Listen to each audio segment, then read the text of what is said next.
Naging mainit nga na usapin ang kontrobersyang ito sa mundo ng social media at pati na rin sa buong bansa.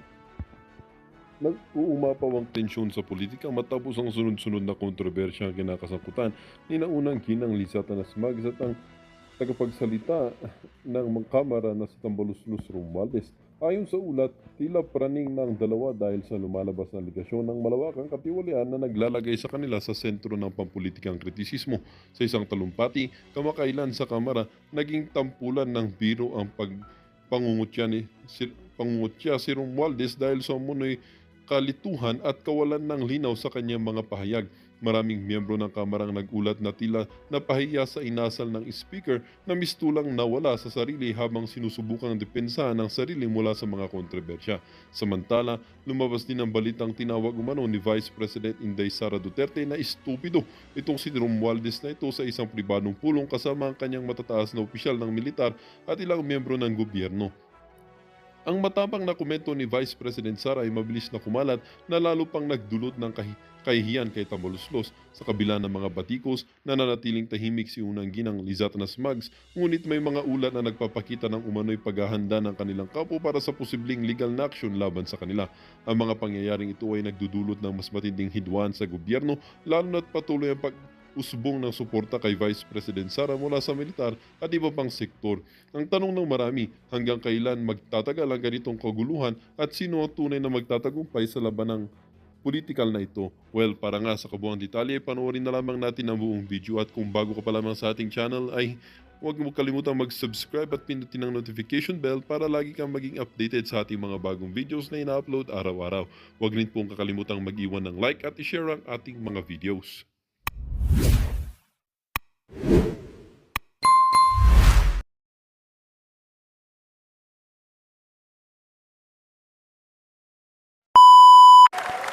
Grabe naman yan. Masaya lahat, oh. Oh, masaya ho silang lahat, siyempre. Oh, si Asigre. Oh, grabe naman yan. Oh, Merry ang Christmas. Happy New Year. Ayun na. Grabe naman yan. Standing ovation talaga itong si Tambaluslos, oh. Ibang klase.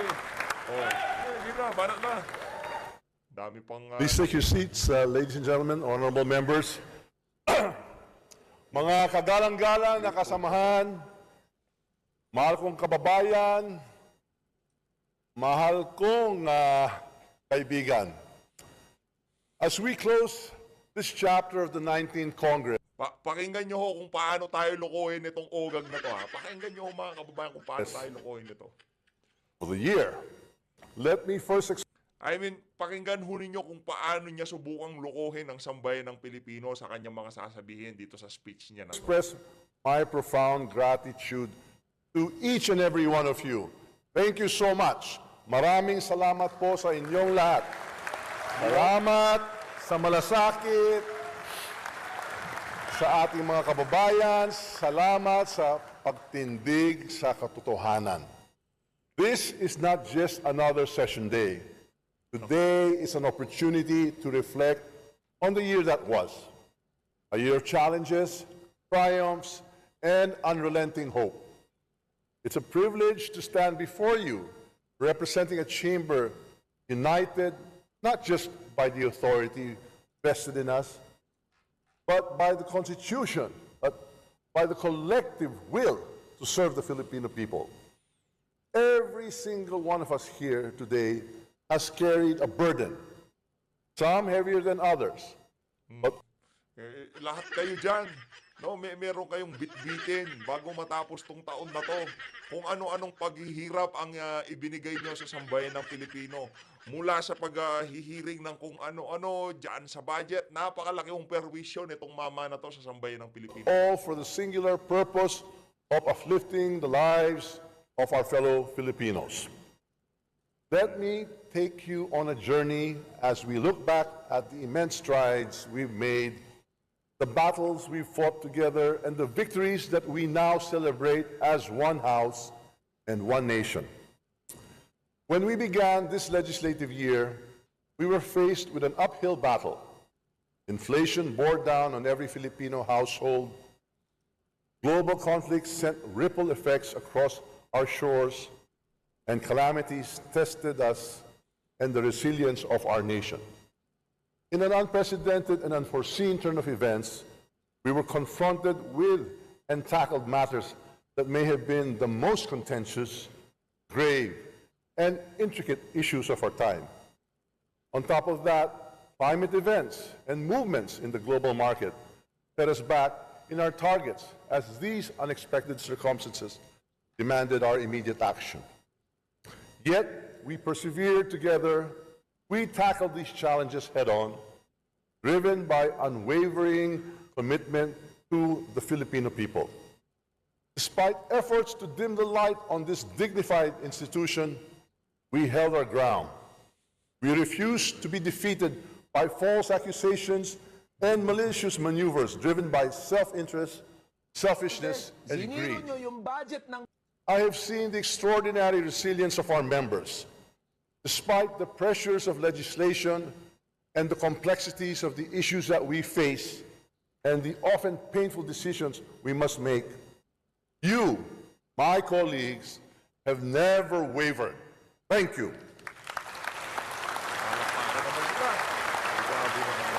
Kayo ba naman na mabigyan ng napakaraming akap, di ba? Di ba? Ang lalaki ho, tingnan, yung mga ordinaryong membro, nasa 100 milyon daw ho di umano. Kada doon sa mga ordinaryong membro. Para doon sa mga deputy, mga bataan ni Tamba, nasa 700 million pesos daw ho ata. Di umano. No doubt you have worked tirelessly to address the needs of your constituents, sacrificing time with your families and personal comforts to ensure that no Filipino is left behind. It is not easy to be in public service. No Filipino left behind daw. Paano yung mga pupunta sa sa PhilHealth? Hindi nyo binigay yung kaukulang pondo sa mga diyan sa mga benepisyaryo ng universal healthcare. Paano sila? Paano no Filipino left behind? Ano nga ba yun? Stupid ka ba? Kasi ang hirap po ng bobo. Are you stupid? But it is in moments like these when the results of our labor manifest in the improved lives of our people that make it all worthwhile. My dear colleagues, your resilience and determination were beyond measure. Throughout this period, we have successfully demonstrated our ability to act decisively and inclusively. Despite the pressures, obstacles, and overbearing weight of our tasks, we never backed down in our commitment to improve the lives of the Filipino people and our respective constituents. Alam nyo, ngayon nakikita ko tong si Tambaluslos. Ito ho yung mukha ng kawalang hiyaan ngayon sa ating bansa. Kung meron nung isang politiko na napakawalang hiya, yan hong pagmumukha na yan. Yan hong pagmumukha ng walang hiya, sa totoo lang. This year further displayed the strength of our democracy as we chose to uphold justice, equity, and fairness. In other words, we matched these immense challenges with great achievements. As Mahatma Gandhi said, dignity of human nature requires that we must face the storms of life. And face the storms we did, intelligently, gallantly, and objectively while relying on the fundamental principles of law. On this note, I would like to commend all the members for your inestimable contribution to this chamber. Alam mo, kung congressman tayo ngayong mga panahon na to, tayo nahihiya. At nabilang tayo dyan sa 19 Congress na yan. Pinakawalang kwentang kongreso, 19 Congress, mga kababayan. Mula 2015, 2016, medyo nagbabad na ho tayo sa politika. Ito hong kongreso na to, pinakawalang kwenta, pinaka-inutil. Sa totoo lang, walang ginawa kundi mamigay ng ayuda at walang ginawa kundi yung pang sariling interes nila ang sinusulong nila. Pinakawalang kwentang kongreso, 19 Congress. Thank you again.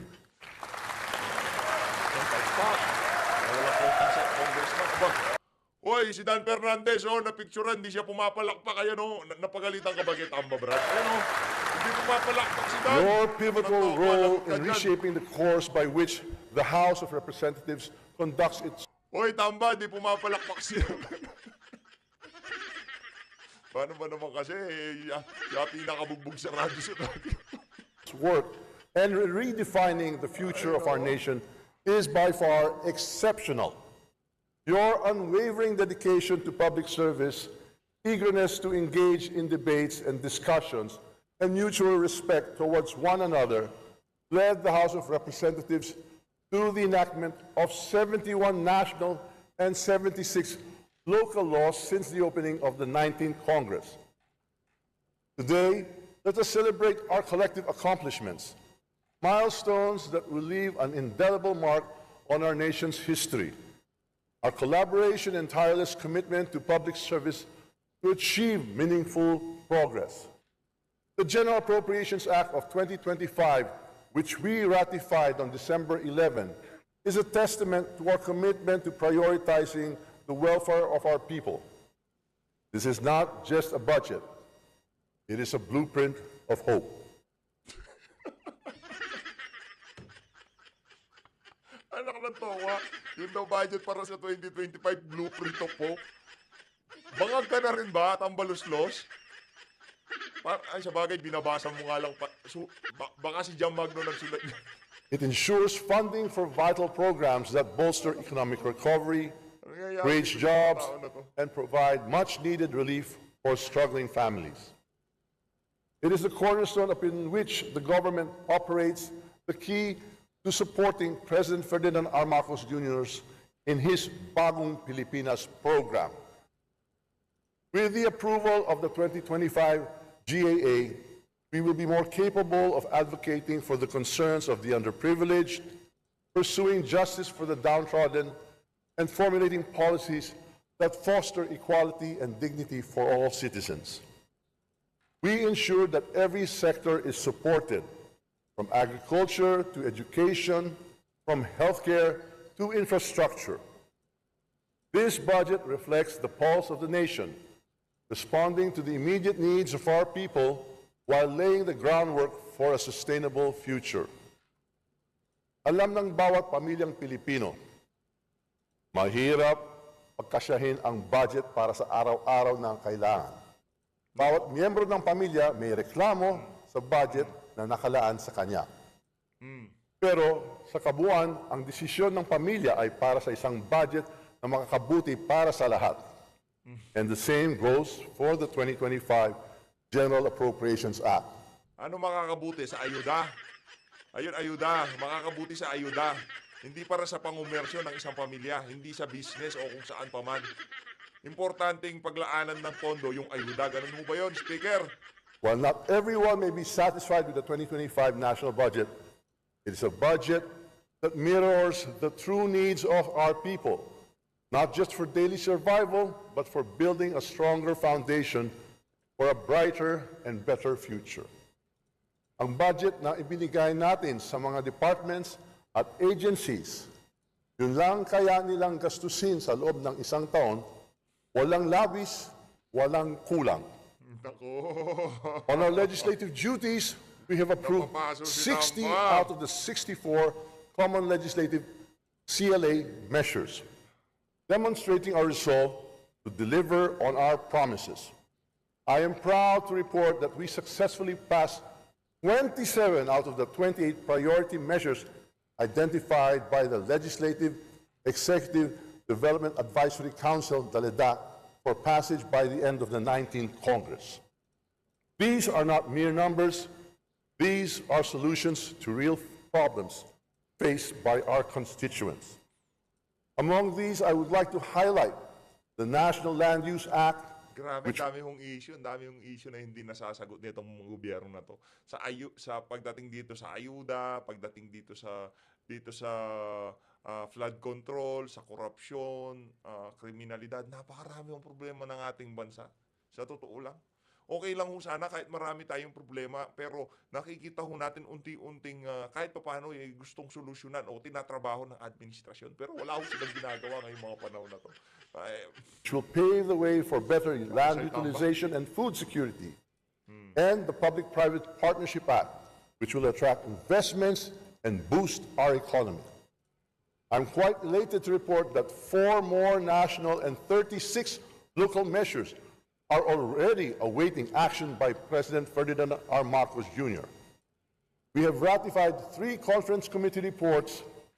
5 measures are currently pending with the bicameral conference committee, and about 800 legislative measures approved on 3rd and final reading are awaiting action by the Senate. Since the 19th Congress opened, there were 1,366 measures approved, with 11,232 bills and 2,211 resolutions filed. This year alone, the House of Representatives, together with the Senate, worked hard to enact 51 national and 53 local laws. Recently enacted our Republic Act number 12063, or the Enterprise-Based Education and Training, the EBIT Framework Act. RA number 12064, or the Philippine Maritime Zones Act. RA 12065, or the Philippine Archipelagic Sea Lanes Act. RA 12066, or the Corporate Recovery and Tax Incentives for Enterprises to Maximize Opportunities or Reinvigorating the Economy, the Create More Act. And RA 12078, or the amendments to the Agriculture Clarification Act. The House likewise spearheaded the recent enactment of other significant legislative measures, which include RA 12076, or the Ligtas Pinoy Centers Act, RA 12077, or the Student Loan Payment Moratorium During Disasters and Emergencies Act, RA 12079, or the VAT Refund for Non-Resident Tourists Act, and RA 12080, or the Basic Education, Mental Health, and Well-Being Promotion Act. Tapos lang natin lahat ng homework natin para sa taong ito. At sigurado po, mission accomplished tayo sa iba pang batas bago matapos ang termino natin sa 19th Congress sa Hunyo. This year, we have also exercised our oversight functions with diligence and integrity. Our investigations in aid of legislation have uncovered anomalies, held officials accountable, and pushed for reforms to ensure public funds are spent wisely. In the course of our legislative responsibilities, the House of the People remains vigilant in emphasizing the importance of transparency and accountability of public funds, reaffirming our commitment to safeguarding our most precious resources. Ladies and gentlemen, the voice of the people resonates through us. As their emissary, let us acknowledge we have a sacred duty to our constituents and the values that bind us as a nation. A better future for the entire nation carries the essence of our duty. Our policies and actions must be designed to bring people together and not divide them, to build instead of destroy, and to develop rather than impede. Nakabang ang milyong Pilipino sa bawat hearing ng ating Quad Committee at Good Government Committee. Naging sumbungan ang Kongreso ng mga kababayan nating naghahanap ng katarungan at solusyon sa mga katiwalian. Kailangan lang nagsimula na rin ang hearings ng ating Quinta Committee dahil natin maghanap ng solusyon kung paano pababain ang presyo ng bigas at iba pang bilihin. The Quinta Com seeks to address food affordability, accessibility, safety, while also examining the effects of agricultural practices on food production and food insecurity. Its hearings revealed significant instances of large-scale smuggling of agricultural products, manipulation of the prices of rice by traders, and the creation of artificial shortages of rice. These issues highlights specific vulnerabilities in monitoring transactions amongst wholesalers, retailers, and middlemen. Hoarding, the absence of proper monitoring, and other illegal practices have resulted to billions in foregone revenues. These most certainly must be addressed. Kaya naman, hiniling natin sa Executive Department na magbuo ng mega task force laban sa mga kartel na nagmamanipula ng presyo ng bigas at iba pang bilihin.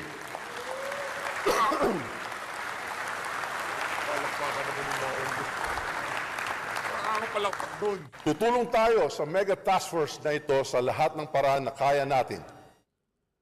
Hindi tayo titigil hanggat hindi nabubuhat ang mga kartel at ito ay may preso ang mga leader nila.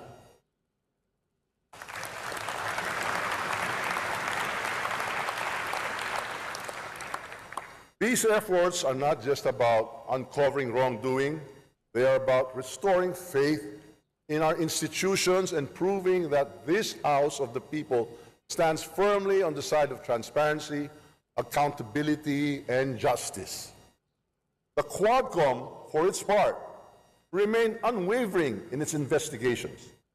Thanks to the valiant efforts of its members, the Quadcom investigation revealed the apparent temerity and disrespect of those who propagate serious and illegal activities involving pogos, illegal drugs, smuggling, irregularities in the Philippine visa processing, corruption, and accountability.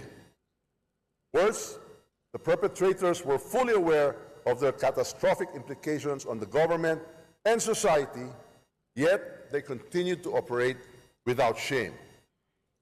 Apart from the Anti-Extrajudicial Killing Act, the Anti-Offshore Gaming Operations Act, the Civil Forfeiture Act, and the fraudulent birth certificate cancellation law filed in response to the Quadcom's earlier findings, the Joint Committee is currently focused on drafting legislation that addresses evidence fabrication, explores additional accountability measures for law enforcement and officials. The hearings conducted by the Committee on Good Government illuminated the glaring and egregious ill use of the government's confidential funds. The extent of the funds' misuse and the clear absence of accountability shown through fabricated documents, falsified liquidation reports, and spurious acknowledgement receipts reveal how some shameless individuals blatantly disregard the rule of law and betray the public trust. Stricter measures for fund release and enhanced auditing policies must be implemented. Transparency in the General Appropriations Act must always be pursued. As a result, two proposed bills emerged from the hearings. One, to regulate the use of confidential funds and impose penalties for its misuse. And another, to define qualifications and penalties for special disbursing officers who violate the provisions of the law.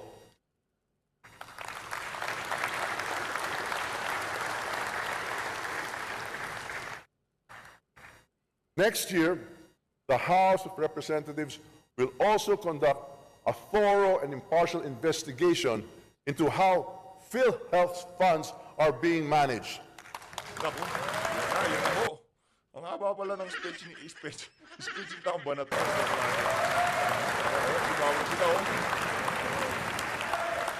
Ang ginagawa ni Rufus doon, ba't gigil na gigil siyang pumalakpak? But this investigation is not about blame. It's about finding solutions. Our goal is clear: to ensure that every peso in PhilHealth's coffers works for the benefit of the members, the hardworking Filipino people who contribute month after month. If this investigation reveals that existing funds are being underutilized or are in excess of what is needed for current operations, we will pursue the following recommendations. One, further expand benefits for members until we reach the vision of zero billing in all hospitals. Nako, tagal na yan. Ang tagal na ho niyang recommendation na yan. Tagal na yan. Ha? Pero ano rin ho to, yung mga nangyayari ngayon dito sa PhilHealth na to, blessing in disguise din ho ito. Siguro ano na rin yan na kagustuhan na rin ng tadhana na masiro yung subsidy para mapag-usapan at talagang pati yung mga ordinaryo Pilipino ay makialam na dito sa problema na to sa PhilHealth. Totoo naman ho talaga na mayroong problema. Pero para tanggalin ang subsidiya, ibang usapan na ho yun.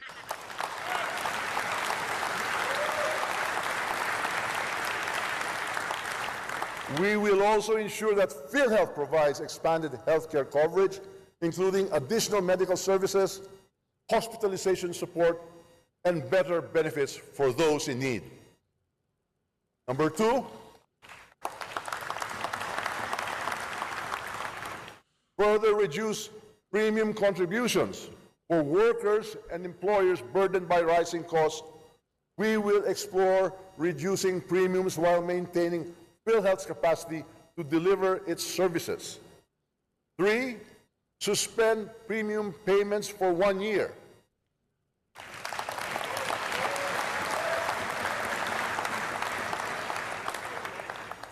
If funds remain stable and in surplus, we will recommend a 1-year suspension of premium payments for all paying members. This will serve as a form of relief to millions of Filipinos already grappling with inflation and rising prices.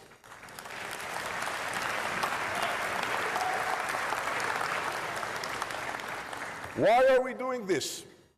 Because the Filipino deserve no less. PhilHealth.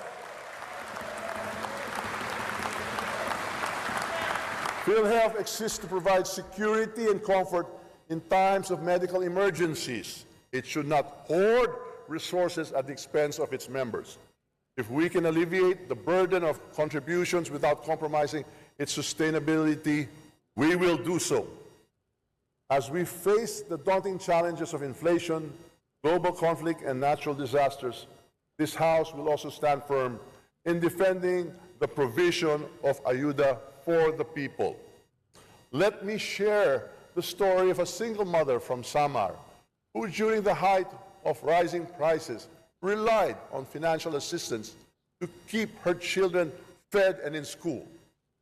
She represents millions of Filipinos whose lives have been touched by our legislative efforts. To those who doubted the importance of social safety nets, let this be a reminder. Ayuda is not charity, it is justice.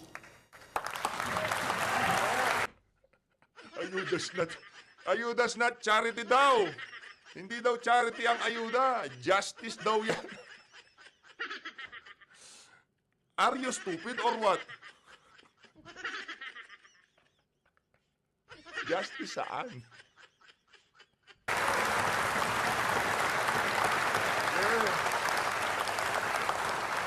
It is our duty to ensure that no Filipino falls through the cracks, especially in times of crisis.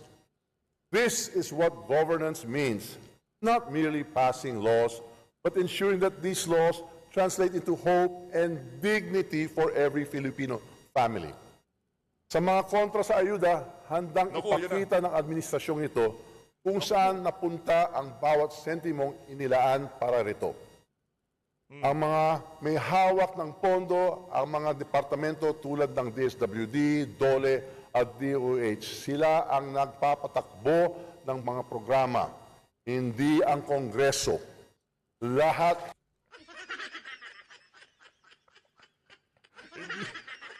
Budulan na naman eh. Budulan na naman eh. Nagkakalokohan na naman tayo eh. Meron na nga nakalaan na pondo na akap na ipamimigay ng mga congressman at meron na para sa mga senador. At yung mga akap na yun, madidistribute lang pagka nandyan yung isang representante o di naman ho kaya isang senador. Ito talagang si Tamba. Are you stupid or what?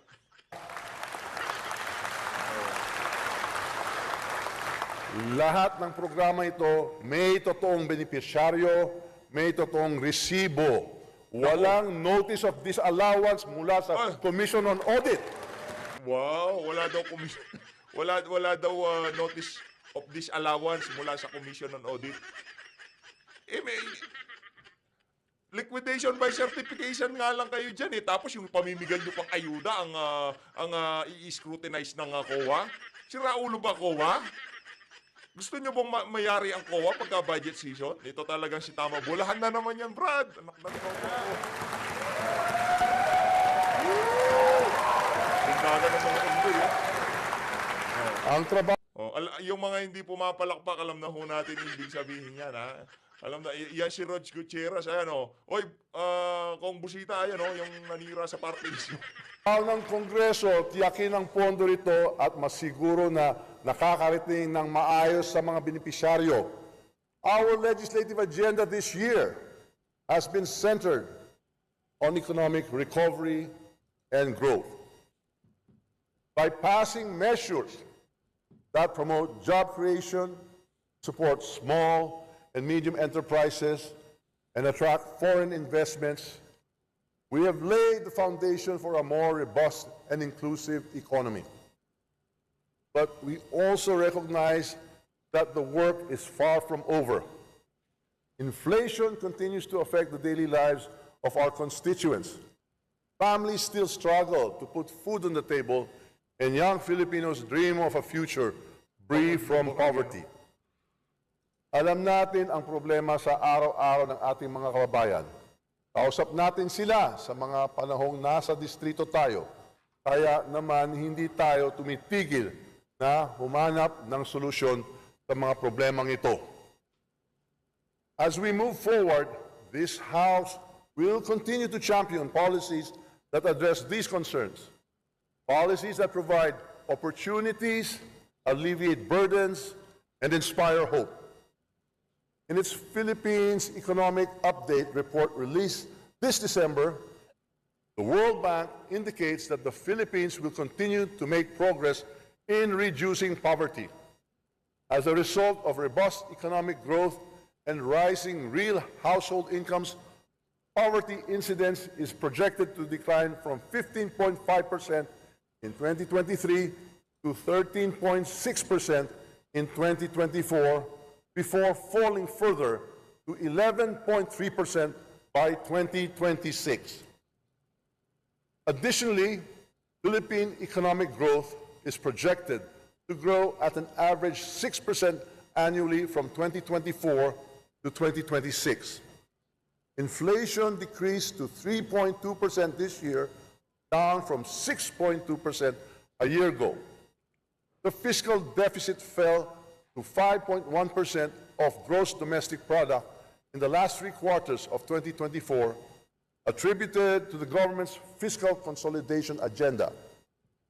In its labor force survey, the Philippine Statistics Authority stated that our unemployment rate in October 2024 decreased to 3.9%, down from 4.2% in October of last year. The employment rate was at a whopping 96.1%, higher than October of 2023 employment rate of 94.3%. Thus, our country remains among the fastest growing economies in the region. If we must sustain these gains, we must continue advancing digital technology, investing in human capital, and implementing bold reforms in our monetary policies. As the holiday season approaches, let us be reminded of what Christmas truly means: hope, love, and unity. It is a time to reconnect with our loved ones, to find joy in the simplest moments, and to draw strength from the relationships that anchor us.